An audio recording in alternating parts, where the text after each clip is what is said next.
Assalamualaikum warahmatullahi wabarakatuh. Selamat datang di channel Mizan Story, tempat di mana kita berkisah dan bercerita. Jangan lupa subscribe, like, dan tuliskan sholawat di kolom komentar ya. Semoga kita semua diberikan syafaatnya. Amin.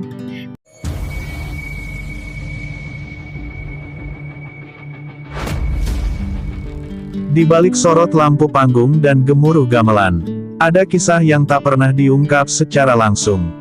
Cinta yang tumbuh diam-diam, di antara suara sinden dan bayangan kelir. Ketika ulang tahunnya ke-17 berubah jadi panggung kejutan terbesar di Jawa Timur. Nama Niken Salindri dan Akbar Shah Alam kembali mengguncang jagat maya dan dunia seni tradisional. Tapi, apakah kejutan itu sebuah ungkapan cinta? Atau justru awal dari badai baru yang tak bisa dihindari? Gemerincing gamelan dan wangi dupa menyatu dalam udara malam yang menggantung di atas panggung terbuka.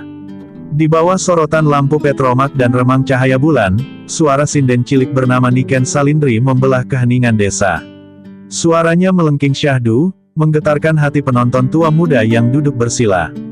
Di usia yang baru menginjak belasan, Niken telah memikul peran besar dalam kesenian wayang kulit, bak bunga melati yang mekar di tanah leluhur. Ia bukan sekadar pelengkap, melainkan nyawa dari pertunjukan itu sendiri. Namun di balik senyumnya saat bernyanyi, ada kerinduan mendalam akan kehidupan anak-anak normal yang tak pernah sempat ia cicipi. Niken lahir di keluarga berdarah seni. Ayahnya, Ki Degleng Gondo Supono, dikenal sebagai dalang sakti yang beraliran klasik dan keras terhadap pakem. Ibunya, Wiwin Arumita, seorang penari serimpi yang pensiun dini demi membesarkan Niken dan adik-adiknya. Dari kecil Niken tak mengenal boneka Barbie atau sekolah minggu biasa. Yang ia tahu hanyalah karawitan, pentas desa, dan suara ayahnya yang menggelegar di balik layar kelir. Ia belajar menyanyi dari gamelan, belajar kesabaran dari tabuhan kendang, dan belajar menahan tangis saat suaranya pecah di tengah panggung. Namun malam itu berbeda. Saat Niken selesai melantunkan suluk pembuka lakon, matanya tak sengaja menatap seorang pemuda di balik panggung. Ia mengenakan beskap hitam dengan sorban batik melilit kepalanya. Wajahnya tenang, tapi sorot matanya tajam seperti tokoh Werkudara. Ia berdiri di samping dalang tua, memperhatikan jalannya pertunjukan dengan penuh perhatian. Niken tak tahu siapa dia, tapi aura pemuda itu menyalakan rasa penasaran dalam dirinya, perasaan yang belum pernah ia rasakan sebelumnya. Setelah pertunjukan usai dan para penonton bubar membawa kenangan pulang, Niken duduk seorang diri di dekat panggung. Ia melepas sanggulnya dan membiarkan rambut panjangnya jatuh. Malam itu angin membawa suara percakapan yang samar dari para kru. Itu tadi siapa yang berdiri di belakang kelir? Ganteng bener, kayak dalang muda itu loh, siapa namanya? Akbar Shah Alam. Nama itu terdengar asing namun indah di telinga Niken. Jantungnya berdegup lebih kencang dari biasanya. Ia belum pernah melihat dalang muda seperti itu. Penuh wibawa, tapi misterius. Sepulang dari pertunjukan, Niken duduk diam di dalam mobil tua milik ayahnya. Di luar jendela, sawah gelap membentang. Ia menatap bayangannya sendiri, dan untuk pertama kalinya dalam hidup, ia merasa ada ruang kosong dalam dirinya yang bukan berasal dari kegelisahan seni, tapi dari rasa ingin tahu tentang seseorang. Seorang pemuda yang hadir hanya dalam bayangan panggung, tapi menancap kuat dalam pikirannya. Apakah ini yang disebut rasa? Batinnya bergumam lirih. Ki Degleng menyadari perubahan raut wajah anaknya. Ia tahu betul, panggung bukan hanya tempat seni disampaikan, tapi juga tempat jiwa-jiwa muda bertumbuh, jatuh, dan terkadang terluka. Ia tak berkata apa-apa malam itu, hanya menepuk kepala Niken dan menyuruhnya segera tidur. Tapi dalam hati, ia mulai merasa resah. Dunia seni tak pernah sepenuhnya putih, dan Niken terlalu berharga untuk tersesat dalam bayang-bayang yang belum dikenalnya. Dan begitulah semuanya bermula. Di usia yang masih belia, Niken tak sadar bahwa suaranya yang melantun di malam sepi telah menarik perhatian seseorang yang kelak akan mengguncang hidupnya. Dan juga mengguncang Jawa Timur. Sebuah kisah yang awalnya hanya dilukis dalam nada dan irama, perlahan berubah menjadi teka-teki takdir yang tak bisa ditebak oleh siapapun. Festival Budaya Nusantara di Surabaya menjadi ajang besar bagi seniman muda dari berbagai penjuru Jawa Timur. Di tengah hiruk-pikuk acara dan suara gamelan yang terus bertalu, Niken tiba bersama rombongan ayahnya. Ia dijadwalkan menjadi sinden utama dalam pertunjukan pembuka malam kedua. Tapi yang tak ia ketahui, dalang pertunjukan itu bukan ayahnya, melainkan seorang dalang muda bernama Ki Akbar Shah Alam, nama yang terus terngiang sejak malam misterius di panggung desa beberapa bulan lalu. Langit sore itu mendung, seakan ikut menahan sesuatu yang belum sempat tumpah. Niken mengenakan kebaya biru langit, rambutnya disanggul rapi, bibirnya dioleskan merah tipis oleh ibunya. Tapi dalam hatinya, ada gelisah yang tak biasa. Ketika akhirnya ia melangkah ke panggung latihan, matanya terpaku pada sosok laki-laki muda yang tengah memeriksa tata lampu dan posisi wayang. Ia berdiri tegak dengan tangan di belakang punggung, mengenakan lurik sederhana dan celana hitam. Tidak ada sorban seperti dulu, tapi sorot matanya tak berubah. Saat mereka akhirnya bersisian untuk latihan lakon, suara Akbar terdengar lembut namun penuh kendali. "Mbak Niken, gending pembuka kita ubah sedikit ya. Saya ingin masuk dengan nada yang lebih lambat, biar nyawanya lebih terasa." Niken hanya mengangguk. Kata-katanya tersendat di tenggorokan. Ini adalah pertama kalinya mereka berbicara langsung. Tidak lebih dari 2 menit, tapi waktu terasa melambat. Di balik kelir, hanya ada mereka berdua, gamelan yang menyatu, dan getar hati yang tak bisa dijelaskan. Namun kebersamaan itu tak berlangsung mulus. Di tengah latihan, sound system tiba-tiba mati. Operator panik, kru berserabutan. Saat semua sibuk membetulkan teknis, Niken dan Akbar terduduk di sisi panggung. Tak ada gamelan, tak ada penonton, hanya sepi. "Mbak Niken," ucap Akbar tiba-tiba, "saya sudah lama memperhatikan panjenengan." Suara panjenengan itu, bukan sekadar nyanyian. Itu doa. Niken terdiam, lalu ia menatap mata Akbar dan berkata pelan, "Mas Akbar juga." Setiap gerakan tangan panjenengan, seperti menulis kisah langit yang jatuh ke bumi. Tak ada yang melanjutkan percakapan itu. Tapi dalam diam, mereka tahu sesuatu telah mulai bergerak. Bukan hanya rasa, tapi juga konsekuensi. Niken sadar bahwa berada terlalu dekat dengan Akbar berarti membuka pintu pada dunia yang lebih luas dari sekadar panggung, dunia penuh sorotan, komentar, dan mungkin, luka. Tapi ia juga tahu, ada ruang kecil dalam dirinya yang selama ini tak pernah diisi oleh siapapun, hingga Akbar datang dengan tatapannya yang jujur. Malam pertunjukan akhirnya tiba. Ribuan penonton memadati arena festival. Kamera dari berbagai media siap menangkap setiap detik. Saat Akbar memulai sabat pertama, dan Niken menyanyikan suluk pembuka, panggung seolah menyatu dengan langit. Penonton diam, terhanyut. Di tengah pementasan, angin malam berembus kuat, membuat kelir berkibar seperti tirai nasib yang akan segera terbuka. Dari balik layar, 2 insan seni memainkan peran mereka, sambil diam-diam menulis babak pertama dalam kisah yang belum tentu bisa mereka kendalikan. Dan saat layar kelir ditutup, tepuk tangan bergemuruh. Tapi di antara sorak penonton, Akbar dan Niken hanya saling menatap sebentar, cukup untuk tahu, ini baru permulaan. Apa yang dimulai dari rasa ingin tahu kini berubah menjadi simpul takdir. Dan kelak, simpul itulah yang akan mengikat mereka dalam badai yang jauh lebih besar dari sekadar gending dan lakon.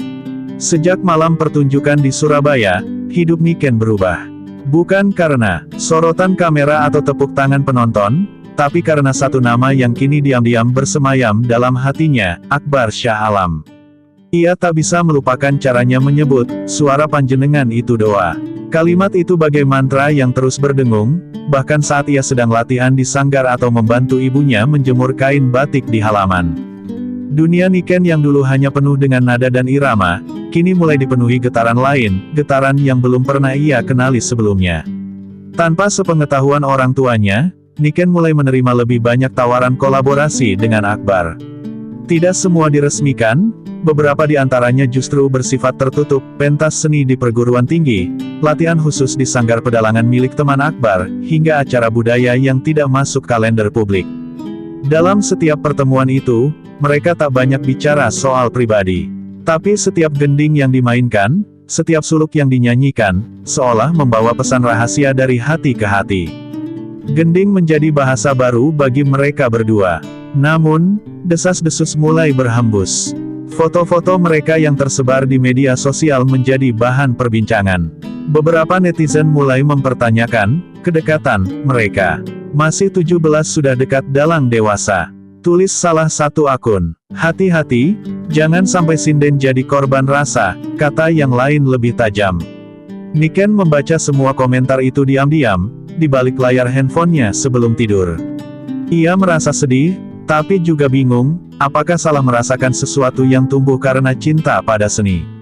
Suatu malam, dalam pentas di Blitar, Akbar menyisipkan sebuah gending baru yang tidak ada dalam lakon. Judulnya, Rasa Kang Tan Kocapa, Perasaan yang Tak Terucap. Saat tabuhan pertama dimulai, Niken merasa darahnya berdesir. Ia tahu betul, gending itu bukan sembarang ciptaan. Itu adalah pengakuan, yang tidak keluar lewat kata-kata, tapi lewat nada. Saat ia mulai menyanyikan bait pertama, matanya dan mata Akbar bertemu dari balik kelir. Tak ada dialog, tapi dalam pandangan itu, mereka menyampaikan lebih dari sekadar peran. Di belakang panggung, usai pertunjukan, suasana hening. Para kru mulai merapikan alat, penonton sudah bubar. Hanya Niken dan Akbar yang masih diam di depan kelir. "Panjenengan tahu?" tanya Akbar pelan. Niken hanya mengangguk. "Saya tahu, Mas," jawabnya lirih, hampir tak terdengar. Akbar menghela napas panjang, lalu menatap langit malam. "Tapi kita di dunia yang tidak sederhana, Nick. Setiap rasa harus disimpan rapi, seperti gending dalam peti gamelan, tidak boleh dimainkan sembarangan." Ucapan itu menusuk. Niken ingin membantah, tapi hatinya tahu Akbar benar. Ia masih muda, dan apapun yang berkembang di antara mereka belum tentu bisa diterima masyarakat, apalagi keluarga. Tapi bagaimana mungkin ia menolak rasa yang tumbuh lewat irama, bukan lewat rayuan? Bagaimana mungkin ia memadamkan perasaan yang bahkan tak pernah dinyatakan dengan kata-kata? Dunia mereka adalah dunia simbol, dan simbol itulah yang kini menjadi bahasanya. Malam itu, saat mobil ayahnya menjemput dan Niken pamit pada Akbar, keduanya saling menatap untuk terakhir kalinya malam itu. Tak ada pelukan, tak ada ucapan manis. Hanya tatapan panjang dan lirih suara hati.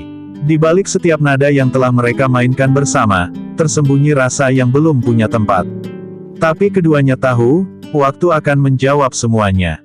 Dan selama itu belum tiba, mereka akan terus berbicara dalam bahasa yang hanya mereka mengerti, gending dan diam. Pagi itu, Niken terbangun bukan karena suara ayam atau alarm dari ponselnya, melainkan teriakan panik ibunya dari ruang tamu. "Nick, kamu lihat ini. Ya Allah, kenapa bisa begini?" Dengan langkah gontai dan jantung berdegup, Niken menghampiri ibunya yang tengah menggenggam ponsel dengan tangan gemetar. Di layar terpampang sebuah unggahan viral, foto Niken dan Akbar berdiri terlalu dekat di belakang panggung, dengan caption menyengat, "Sinden cilik dan dalang ganteng, cinta atau skandal." Ribuan komentar mengalir, dan kebanyakan bukan dukungan, melainkan cemoohan dan tuduhan tak pantas. Seketika dunia Niken runtuh. Ia merasa seperti dilempar keluar dari panggung yang selama ini menjadi rumahnya. Telepon dari pihak penyelenggara acara berdatangan. Beberapa sponsor membatalkan kerja sama. Bahkan, Ki Degleng, ayahnya sendiri, diam membeku sepanjang hari. Tak ada kemarahan, hanya tatapan tajam yang menusuk seperti keris. "Apa ini benar, Niken? Kau menyembunyikan sesuatu dari Bapak?" Suaranya berat, tapi penuh kekecewaan. Niken tak sanggup menjawab. Matanya berkaca, tapi air matanya belum jatuh. Ia menunduk, menahan gemuruh luka. Di sisi lain, Akbar pun dikejar-kejar media. Telepon dari pengurus paguyuban dalang, pesan dari senior-senior pedalangan, hingga komentar pedas dari sesama pelaku seni datang bertubi-tubi. Beberapa menyebutnya merusak citra dalang muda, yang lain menyindir bahwa ia bermain lakon asmara di luar panggung. Akbar menahan semuanya dalam diam.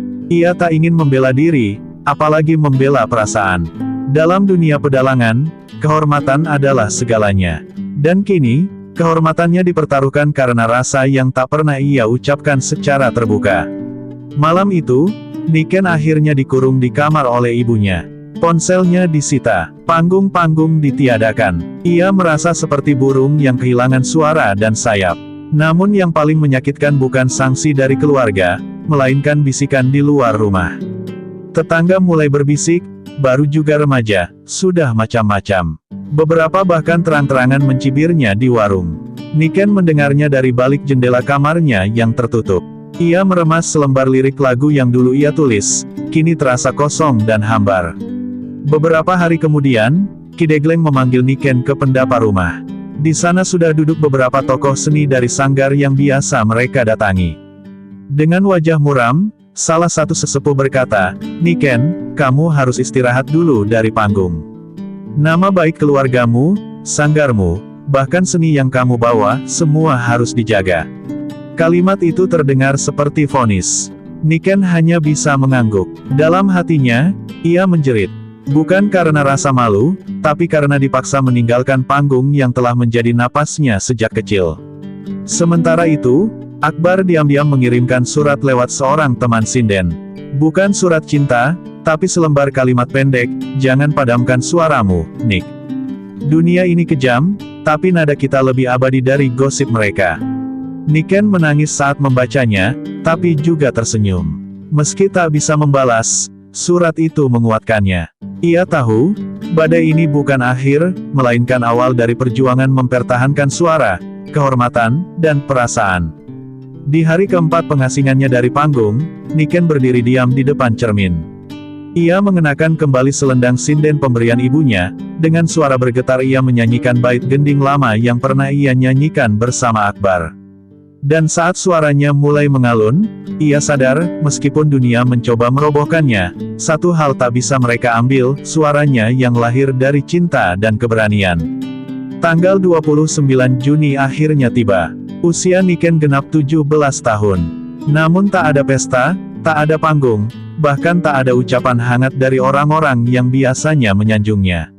Ia hanya duduk diam di beranda rumah, memandang langit pagi yang seolah ikut muram. Ayah dan ibunya belum sepatah kata pun mengucapkan selamat. Di dalam rumah, kesunyian menggema lebih keras dari suara gamelan yang dulu mengiringi tiap langkah Niken di panggung. Ulang tahun yang seharusnya menjadi hari bahagia, justru terasa seperti peringatan atas keterasingannya sendiri.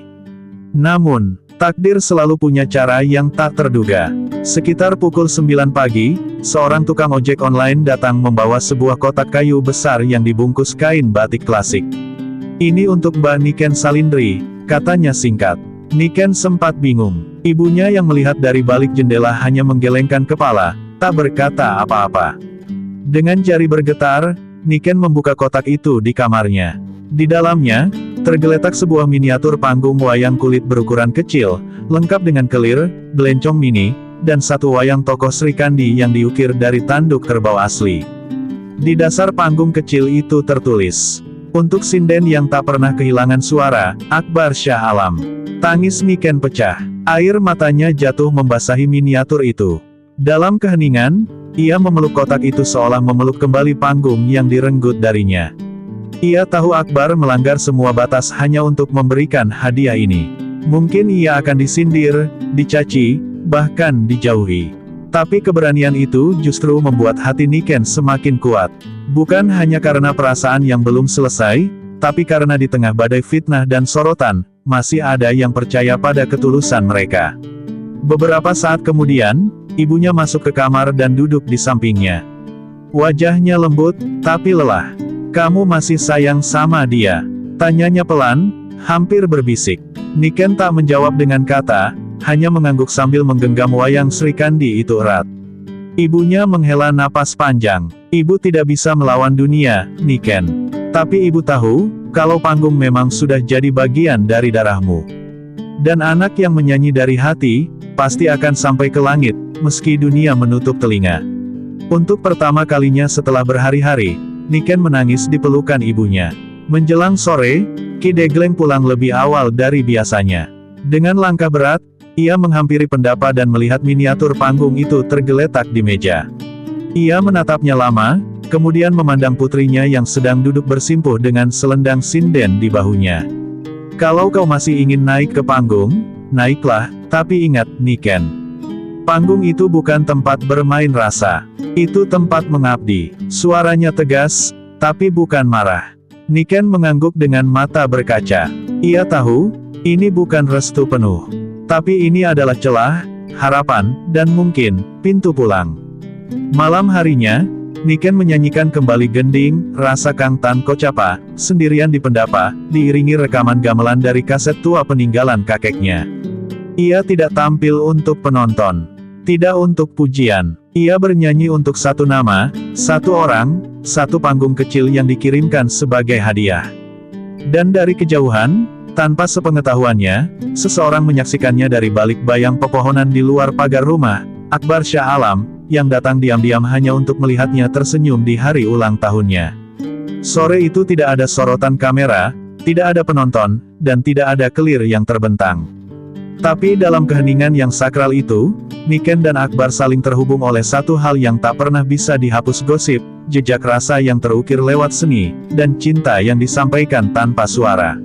Setelah ulang tahunnya yang penuh haru, hari-hari Niken masih diselimuti ketidakpastian. Meskipun ia telah mendapat sinyal restu dari orang tuanya untuk kembali ke panggung, namun bayang-bayang penghakiman publik masih menghantuinya. Beberapa tawaran manggung mulai berdatangan lagi, tapi Niken belum menjawab satupun. Bukan karena ia takut, tetapi karena ia ragu, masihkah panggung itu miliknya? Apakah ia masih sanggup bernyanyi dengan hati yang digerus fitnah dan luka yang belum sepenuhnya pulih? Di sisi lain, Akbar pun menghadapi tekanan yang tidak main-main. Beberapa senior pedalangan terang-terangan menarik dukungan darinya. Ia kehilangan jadwal pentas, bahkan ada yang menyebutnya sebagai dalang yang mengorbankan seni demi asmara. Namun Akbar tetap diam. Ia tidak membela diri, tapi juga tidak mundur.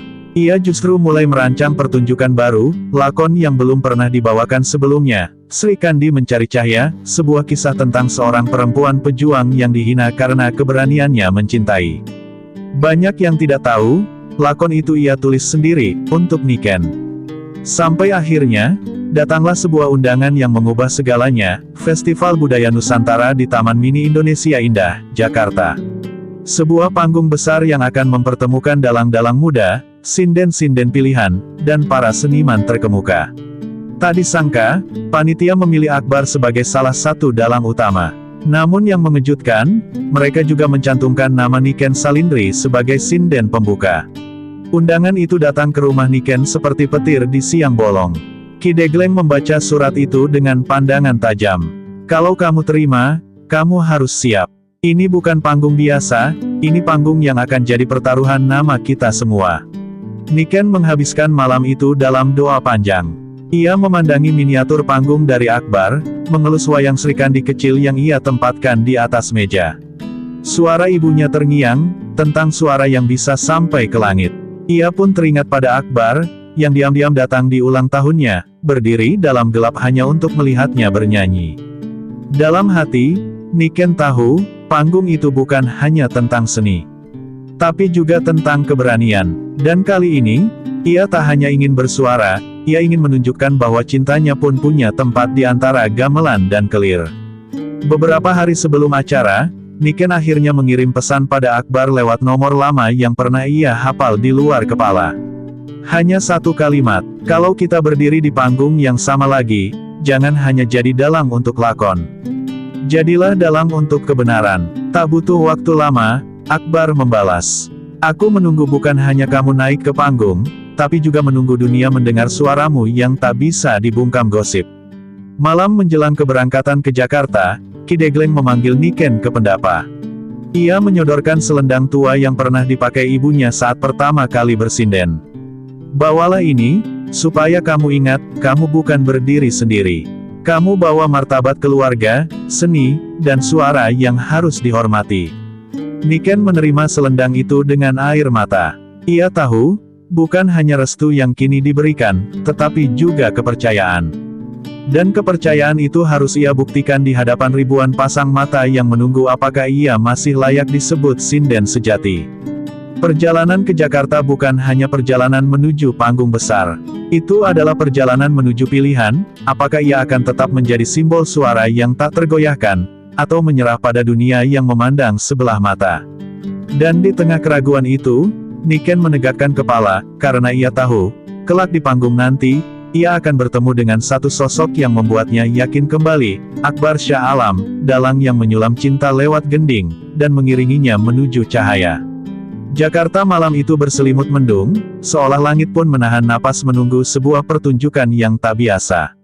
Di balik panggung besar Festival Budaya Nusantara, Niken berdiri dengan selendang ibunya melingkar di bahu, menatap kelir yang belum dinaikkan.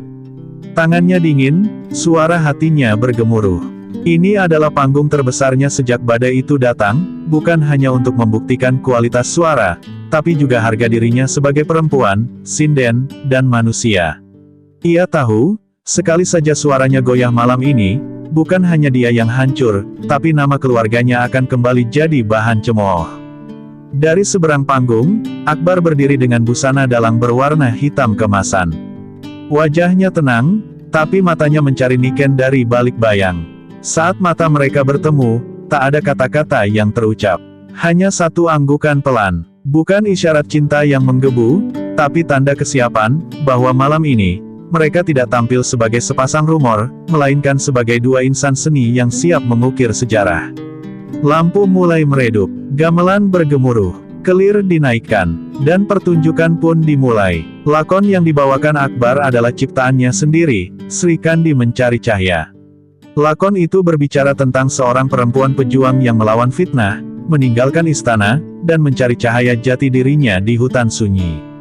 Dan ketika tokoh Sri Kandi muncul di balik kelir, suara Niken pun mengalun. Suara itu tidak hanya merdu, tapi menyayat. Setiap bait tembangnya bagaikan luka yang disulam jadi doa. Para penonton diam terpaku. Kamera-kamera merekam. Media sosial mulai dipenuhi cuplikan pertunjukan yang tayang langsung, dan tak butuh waktu lama, hashtag Tagar Sinden bangkit menjadi trending. Namun di balik panggung, beberapa senior seni yang dulu memusuhi mereka masih memasang wajah dingin. Salah satu dari mereka, Ki Sosro, bahkan berbisik ke panitia, ini pementasan penuh drama pribadi. Seni macam apa yang dicampur cinta remaja? Tapi komentar itu tertelan oleh gemuruh tepuk tangan saat adegan puncak berlangsung. Niken, dengan suara mengguncang, menyanyikan gending pamungkas Pusparasa Ning Suwarga. Lagu itu diciptakan Akbar khusus untuk malam itu, berisi kisah tentang suara yang tak bisa dipadamkan, meski dunia mencoba membungkamnya. Air mata menetes di pipi Niken saat tembang berakhir. Tapi bukan karena sedih, melainkan karena merasa bebas.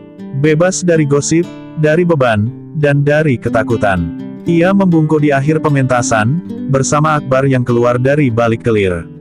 Tak disangka, sebagian penonton berdiri memberikan tepuk tangan, standing ovation. Bahkan, salah satu juri festival naik ke panggung dan memeluk mereka. Kalian membawa kita pada pementasan yang bukan hanya menghibur, tapi menggugah. Ini bukan hanya pertunjukan, ini perjuangan.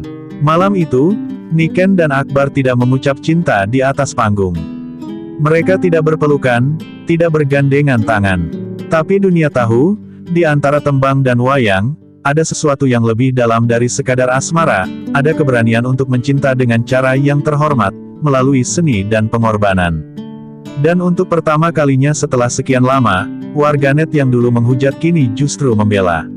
Biarlah mereka saling mencinta lewat seni. Kita hanya penonton, bukan hakim. Dan di belakang panggung, ketika semua sorot lampu telah padam, Niken menatap Akbar dengan senyum lelah tapi lega. Terima kasih, sudah tidak menyerah atas aku. Akbar hanya menjawab lirih, karena kamu juga tidak menyerah atas dirimu sendiri. Dan malam itu, di balik kelir, tanpa kamera, tanpa tepuk tangan, mereka berdua tahu, cinta yang tumbuh dari panggung bukan hanya bisa bertahan, tapi juga bisa bersinar, di tengah gelapnya prasangka.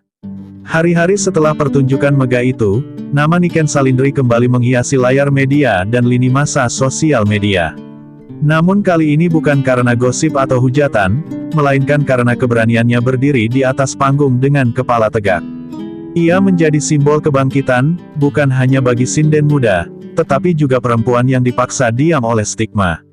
Di sekolah-sekolah seni, tembangnya dijadikan materi pembelajaran. Sementara itu, Akbar menerima undangan dari berbagai daerah untuk membawakan kembali lakon Sri Kandi Mencari Cahya. Tapi ia menolak semuanya. Pementasan itu cuma untuk satu malam. Sisanya, biarlah jadi kenangan, ucapnya pelan saat diwawancarai. Namun, dunia kesenian tidak pernah sepi dari konflik. Sebagian orang tetap berpendapat bahwa kisah mereka hanyalah drama untuk menarik simpati. Beberapa pelaku seni konservatif menganggap kedekatan Akbar dan Niken sebagai noda bagi warisan budaya Jawa yang menjunjung ketertiban dan etika. Bahkan, Ki Sosro secara terbuka menulis kritik keras di surat kabar lokal, menyebut mereka, dalang dan sinden yang lebih mengandalkan popularitas ketimbang mutu. Hati Niken sempat terguncang lagi. Tapi kali ini, ia tidak menangis, karena ia telah belajar bahwa tidak semua suara layak didengar. Suatu malam, Niken duduk sendirian di pendapa rumahnya, memandangi bintang yang menggantung di atas langit Ngawi. Di hadapannya, tergeletak undangan resmi dari Institut Seni Indonesia ISI, Yogyakarta. Ia diterima sebagai mahasiswa jurusan Karawitan dengan beasiswa penuh. Air mata menitik, bukan karena sedih, tetapi karena bahagia. Impiannya untuk mendalami seni secara akademis akhirnya terbuka. Ia ingin menjadi lebih dari sekadar sinden panggung, ia ingin menjadi guru, penulis, bahkan pencipta gending baru. Dunia akhirnya memberikan jalan. Sementara itu, Akbar mengambil keputusan besar dalam hidupnya. Ia meninggalkan kota dan memilih menetap di lereng Gunung Wilis, mendirikan sebuah padepokan seni untuk anak-anak desa. Aku ingin panggung itu tidak hanya ada di kota besar, katanya dalam surat yang ia kirim ke Niken. Ia menolak masuk televisi, menolak kontrak komersial, bahkan menolak undangan luar negeri. Kalau panggung adalah rumah bagi suara yang jujur, maka aku ingin membangunnya dari awal, dari tempat yang paling sunyi. Hubungan mereka tidak berakhir dengan pelaminan, tidak juga dengan pertunangan mewah. Tidak ada foto mesra yang disebar ke media, tidak ada pengumuman cinta yang digembar-gemborkan. Mereka memilih cara yang lebih dalam, mendukung dari kejauhan, saling mendoakan dari balik layar. Mereka bukan lagi gadis kecil dan pemuda idealis yang dikelilingi rumor. Mereka kini adalah dua tokoh dalam satu lakon yang saling memberi cahaya, tapi tidak harus saling memiliki dalam arti dunia. Pada suatu pertunjukan kecil di Padepokan Akbar, seorang gadis cilik menyanyikan tembang Puspa Rasaning Suwarga. Suaranya belum sempurna, namun menyentuh. Di antara penonton, Akbar tersenyum, dan di pojok belakang ruangan, Niken berdiri mengenakan kebaya putih sederhana, bertepuk tangan dengan mata berkaca. Mereka tidak saling menyapa, tapi hati mereka tahu, panggung telah menyatukan mereka lebih dalam daripada cinta biasa. Mereka telah saling menyelamatkan, dan itu lebih dari cukup. Karena pada akhirnya, bukan siapa yang bersanding di pelaminan yang jadi ukuran cinta, tapi siapa yang tetap berdiri ketika seluruh dunia mencoba menjatuhkanmu. Dan malam itu, di panggung kecil dengan kelir lusuh dan gamelan sederhana, suara sinden kecil itu bergema, meneruskan warisan, meneruskan harapan, meneruskan kisah. Kisah tentang dua insan yang memilih untuk tetap mencintai, melalui panggung, suara, dan jejak abadi di balik kelir. Dan disinilah kisah ini berakhir. Bukan dengan pelaminan, bukan pula dengan pengumuman besar, tapi dengan keheningan panggung, suara tembang yang memudar, dan dua hati yang saling memahami dalam diam. Niken Salindri dan Akbar Shah Alam tidak memilih jalan cinta yang biasa. Mereka memilih jalan yang berliku, penuh ujian, cibiran, dan air mata. Tapi justru dari sanalah lahir kekuatan untuk bertahan, untuk berkarya, dan untuk mencinta dalam diam. Mereka tidak harus memiliki untuk saling menyayangi. Mereka tidak harus dekat untuk tetap peduli. Karena bagi mereka, seni adalah bahasa hati yang lebih tinggi dari sekadar kata-kata. Kini, panggung boleh redup, sorot lampu boleh padam, dan kelir boleh turun. Tapi kisah mereka akan terus hidup, di setiap tembang, di setiap lakon, dan di hati para pecinta seni yang mengerti bahwa cinta tak selalu harus ditunjukkan, cukup dirasakan. Terima kasih sudah menonton dan mengikuti cerita ini sampai akhir. Semoga kisah ini bisa menginspirasi, menyentuh hati, dan membuka pandangan kita bahwa di balik dunia seni, ada jiwa-jiwa yang berjuang mempertahankan kebenaran, kehormatan, dan perasaan. Jika kamu menyukai cerita ini, jangan lupa untuk like, komen, dan subscribe channel ini. Tuliskan juga sholawat dan dukunganmu di kolom komentar agar budaya kita terus lestari. Cerita ini adalah karya fiksi yang dibuat untuk hiburan dan pelestarian budaya tradisional Jawa. Nama tokoh, kejadian, dan latar tempat mungkin terdengar familiar, namun telah dimodifikasi dan dikembangkan secara imajinatif. Cerita ini tidak bermaksud menyinggung, menyudutkan, atau mencemarkan nama baik pihak manapun. Mohon bijak dalam menanggapi, dan mari kita jaga budaya dengan penuh rasa hormat dan cinta. Sampai jumpa di cerita menarik lainnya. Terima kasih sudah menonton sampai akhir, sahabat Mizan Story. Wassalamualaikum warahmatullahi wabarakatuh.